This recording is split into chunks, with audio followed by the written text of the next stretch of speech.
வணக்கம். தினமலர்.com மாலை 4 மணி செய்திகள். முக்கிய நிகழ்வுகள். தமிழகம், புதுச்சேரியில் கனமழை நீடிக்கும் என்ற வானிலை மையம் அறிவிப்பு. 4 நாள் தொடர் மழையால் ஸ்தம்பித்தது சென்னை. மகாராஷ்டிராவில் சிவசேனாவுடன் கூட்டணி அமைக்க பாரதிய ஜனதா வியூகம். செவ்வாயன்று புதிய அரசு குறித்த இறுதி வடிவம். ஜெயலலிதாவுக்கு மேனகா எழுதிய கடிதம் அவரது தனிப்பட்ட உணர்வு என்று பாரதிய ஜனதா விளக்கம். அதிமுக அரசின் மீது விமர்சனங்கள் தொடரும் என்று அறிவிப்பு. விரிவான செய்திகள்.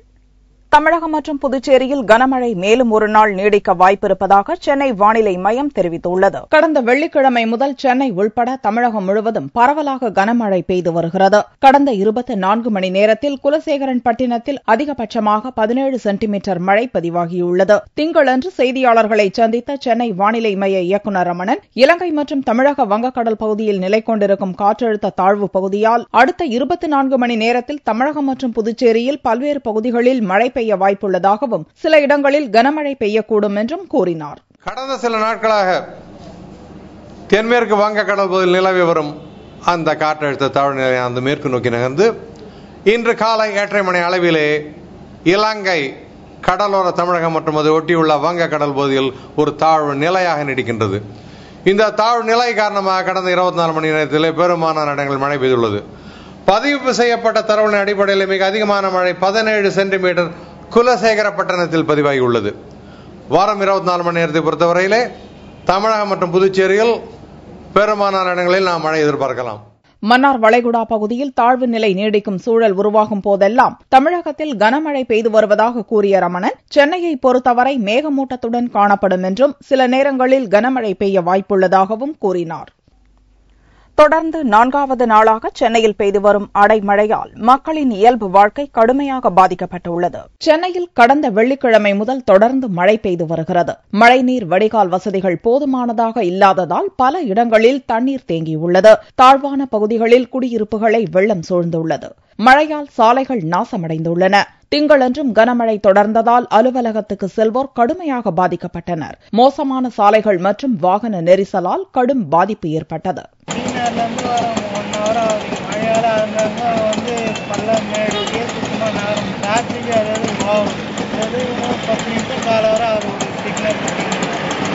நான் ஃபீல்டு ஒர்க்கில் இருக்கிறேன். ஒரே தண்ணியாக இங்கே ஒரே அதிகமாக இருக்குது. வண்டி ஓட்ட முடியல, ரொம்ப கஷ்டமாக இருக்குது. தண்ணி போக மாட்டேங்குது. 3 நாளாகவே இப்படி தான் இருக்குது. வண்டி அடிக்கடி ஆஃப் ஆகிடுது. எல்லா கார் எல்லாம் ஜாம் ஆகிடுது. இங்கே ஃபுல்லாக பஸ் ஓட மாட்டேங்குது.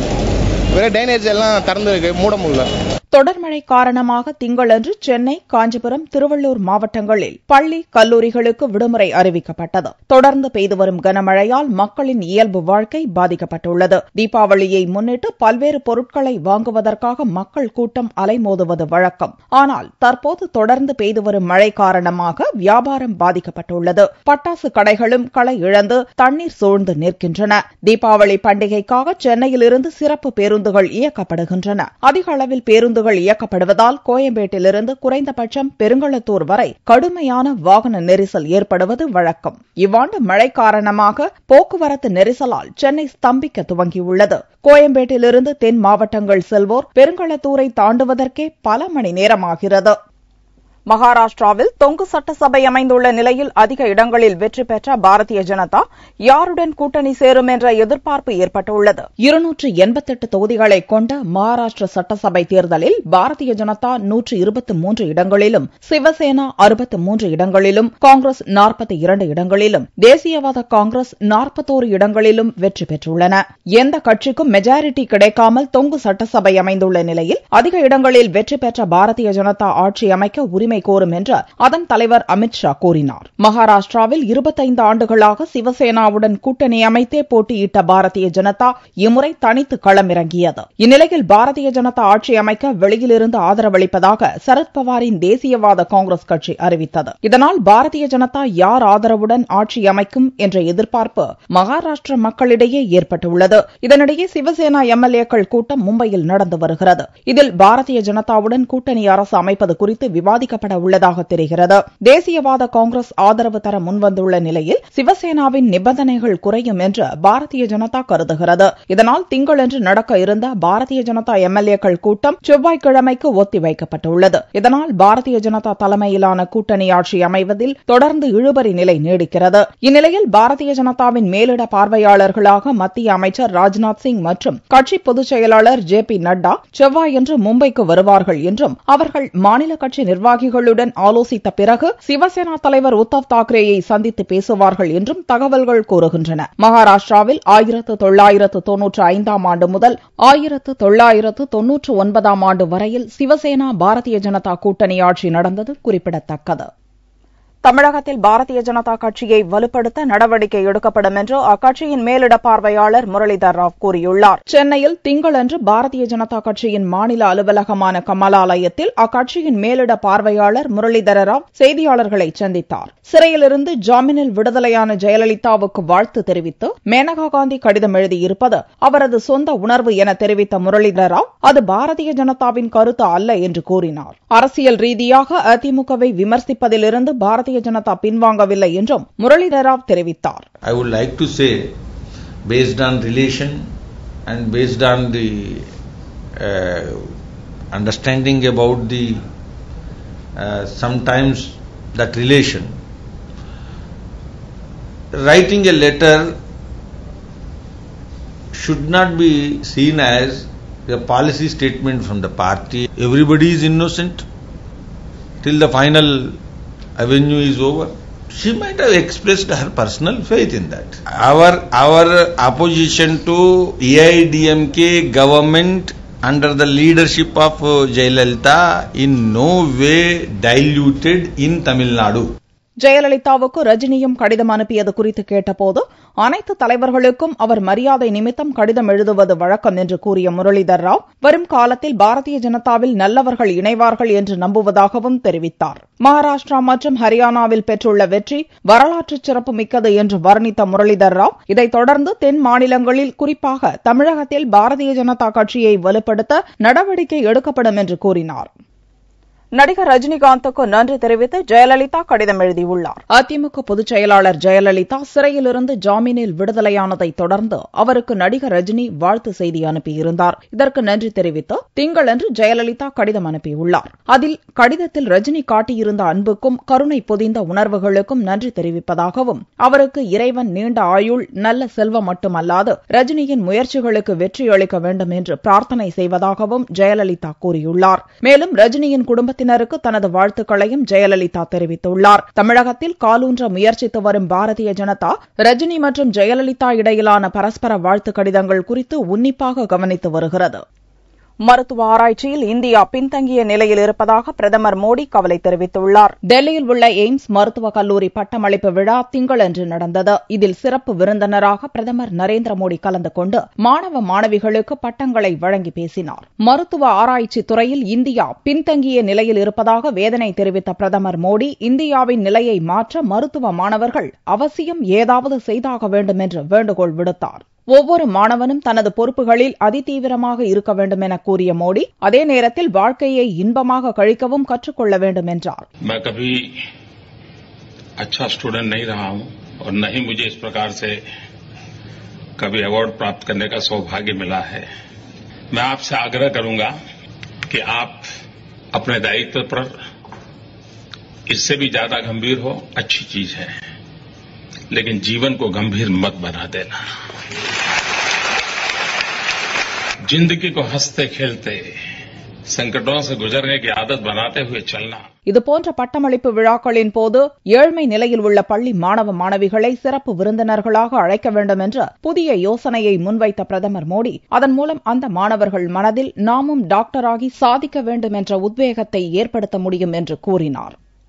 கலைஞர் டிவி வழக்கில் ராசா, கனிமொழி, தயாளு மீது அக்டோபர் 31ஆம் தேதி குற்றச்சாட்டுகள் பதிவு செய்யப்படும் என்று பாட்டியாலா நீதிமன்றம் அறிவித்துள்ளது. திமுகவைச் சேர்ந்த முன்னாள் தொலைத்தொடர்புத்துறை அமைச்சர் ராசாவிடம் சட்டவிரோதமாக 2G லைசன்ஸ் பெற்ற ஸ்வான் தொலைத்தொடர்பு நிறுவனம் அதற்கு பிரதிபலனாக திமுக தலைவர் கருணாநிதி குடும்பத்தினரால் நடத்தப்படும் கலைஞர் டிவிக்கு 200 கோடி ரூபாய் லஞ்சம் கொடுத்ததாக குற்றம் சாட்டப்பட்டுள்ளது. இது தொடர்பாக ராசா மற்றும் கலைஞர் டிவியின் பங்குதாரர்கள் என்ற முறையில் தயாளு, கனிமொழி, நிர்வாக இயக்குநர் சரத்குமார், ஸ்வான் டெலிகாம் நிறுவன அதிபர்கள் சாகித் பால்வா, வினோத் கோயங்கா உள்ளிட்ட 10 பேர் மீது இந்த ஆண்டு ஏப்ரல் 25ஆம் தேதி அமலாக்கத்துறை குற்றப்பத்திரிகை தாக்கல் செய்தது. கலைஞர் டிவி உள்ளிட்ட 9 நிறுவனங்களும் குற்றப்பத்திரிகையில் சேர்க்கப்பட்டுள்ளன.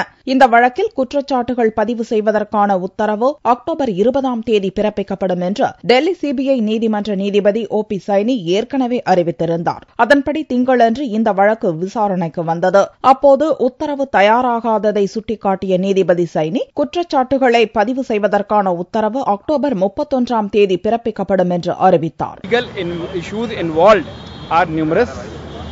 Order is supposed to be lengthy.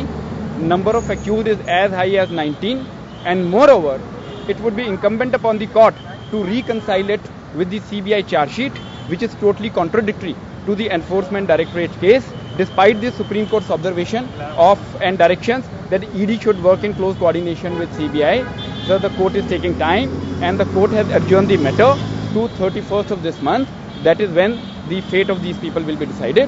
இந்த வழக்கில் குற்றம் சாட்டப்பட்டுள்ள கனிமொழி, ராசா உள்ளிட்ட அனைவர் மீதும் அந்நிய செலாவணி தடுப்புச் சட்ட பிரிவுகளின் கீழ் குற்றம் சாட்டப்பட்டுள்ளது. 1.78 லட்சம் கோடி ரூபாய்க்கு முறைகேடுகள் நடந்ததாக சிபிஐயால் தொடரப்பட்ட 2G ஊழல் வழக்கு விசாரணை இதே பாட்டியாலா நீதிமன்றத்தில் தனியாக நடந்து வருவது குறிப்பிடத்தக்கது. காரைக்கால் அருகே முட்புதரில் வீசி எறியப்பட்ட ஆண் குழந்தை இறந்த நிலையில் மீட்கப்பட்டது. புதுச்சேரி மாநிலம் காரைக்காலை அடுத்த தீப்பாட்சியம்மன் கோவில் தெருவில் முட்புதரில் பிறந்து சில மணி நேரமே ஆன ஆண் குழந்தை ஒன்று கிடந்துள்ளது. தொடர்ந்து பெய்து வரும் மழையால் அப்பகுதி மக்கள் வீட்டை விட்டு வெளியே வராமல் இருந்தனர். குழந்தையை பார்த்த சிலர் போலீசாருக்கு தகவல் கொடுக்கவே அங்கு போலீசார் வந்தனர். தொப்புள் கொடி அகற்றப்படாத அந்த குழந்தை இறந்து போய் கிடந்தது. குழந்தையின் உடலை பிரேத பரிசோதனைக்காக மருத்துவமனைக்கு போலீசார் அனுப்பி வைத்தனர். தீப்பச்சங்கள் ஓரமா ஒரு பதர்ல பிறந்த ஆண் குழந்தை தூக்கி போட்டிருக்காங்க சார். உடனே எங்களுக்கு தெரிஞ்சு நாங்கள் காவல்துறைக்கு தகவல் கொடுத்து காவல்துறை வந்து பார்த்துட்டு இருக்காங்க சார். ஒரு போன் வந்தது எங்களுக்கு. அதன் அடிப்படையில் வந்து இங்க பார்க்கும்போது ஒரு குழந்தை வந்து பிறந்த குழந்தை, ஆண் குழந்தை முள்புதாரில் தண்ணியில் இறந்து கிடந்ததாக தகவல் கிடைத்தது பேரில் இங்கே வந்தோம். இங்கே வந்து பார்க்கும்போது அந்த குழந்தை இறந்து கிடந்தது. இப்போ வழக்கு பதிவு செஞ்சு யாருடைய அப்பா எதனால வந்துட்டு இந்த குழந்தைய தூக்கி போட்டாங்க, இறந்து கிடக்குது என்று விசாரணை நடத்தப்படும். குழந்தை வீசப்பட்ட சம்பவம் குறித்து காரைக்கால் நகர போலீசார் வழக்கு பதிவு செய்து குற்றவாளிகளை தேடி வருகின்றனர். தங்கத்தின் விலை திங்கட்கிழமையன்று சவரனுக்கு 32 ரூபாய் குறைந்திருந்தது. ஒரு சவரன் தங்கம் 20,592 ரூபாய்க்கு விற்பனையானது. 1 கிராம் ஆபரண தங்கம் 2,574 ரூபாயாக இருந்தது. வெள்ளி கிராமுக்கு 10 காசுகள் குறைந்து 1 கிராம் 41 ரூபாய்க்கு விற்பனையானது. பார்வெள்ளியின் விலை 38,355 ரூபாயாக இருந்தது. மார்பக புற்றுநோய் குறித்து திருச்சியில் நடந்த விழிப்புணர்வு மினி மாரத்தான் போட்டியில் ஆயிரக்கணக்கானோர் பங்கேற்றனர். மார்பக புற்றுநோய் குறித்து பொதுமக்களுக்கு விழிப்புணர்வு ஏற்படுத்துவதற்காக திருச்சியில் சாந்தா மார்பக புற்றுநோய் அறக்கட்டளை சார்பில் மினி மாரத்தான் போட்டி நடத்தப்பட்டது. சர்வதேச விதிப்படி நடந்த இந்த போட்டியை மாநகர போலீஸ் கமிஷனர் சைலேந்திரகுமார் யாதவ் கொடியசைத்து துவக்கி வைத்தார். ஸ்ரீரங்கம் ஆண்கள் மேல்நிலைப் பள்ளியில் துவங்கிய இந்த ஓட்டம் தில்லை நகர், தென்னூர், கண்டோன்மென்ட் மற்றும் டோல்கேட் வழியாக வந்து திருச்சி அண்ணா விளையாட்டரங்கில் நிறைவடைந்தது. இந்த மினி மாரத்தான் போட்டியில் ஆண்கள், பெண்கள், பள்ளி, கல்லூரி மாணவ மாணவிகள் என 3000த்திற்கும் மேற்பட்டோர் பங்கேற்றனர். திருச்சியில முதல் முறையா 21 கிலோமீட்டர் ஹாஃப் மாரத்தான் வந்து நடத்தியிருக்கோம். இது திருச்சியை சேர்ந்த டாக்டர் கே சாந்தா மார்பக புற்றுநோய் அறக்கட்டளை மூலமா நடத்தியிருக்கோம். இது மெயினா வந்து மார்பக புற்றுநோய் விழிப்புணர்வுக்கு நடத்தியிருக்கோம். இதுல வந்து தமிழ்நாடு முழுக்க 3500 அத்லெட்ஸ் பார்ட்டிசிபேட் பண்ணிருக்காங்க. 2400 பேர் திருச்சியிலேருந்து மட்டும் பார்ட்டிசிபேட் பண்ணிருக்காங்க. இதுல வந்து 2400 பேர் ஆண்கள், மீதி 900 பேர் பெண்கள் பார்ட்டிசிபேட் பண்ணிருக்காங்க. முக்கியமா வந்து திருச்சியை சேர்ந்த ஆரோக்கிய ராஜு ஏசியாட் மெடல் வின்னர், அவரையும் இதை ஆனர் பண்றதுக்காக பண்ணிருக்கோம். போட்டியில் வெற்றி பெற்றவர்களுக்கு மாவட்ட கலெக்டர் ஜெயஸ்ரீ மற்றும் மத்திய மண்டல காவல்துறை தலைவர் ராமசுப்பிரமணியன் ஆகியோர் பரிசுகளை வழங்கி பாராட்டு தெரிவித்தனர். மீண்டும் செய்திகள் இந்திய நேரப்படி இரவு 8 மணிக்கு. வணக்கம்.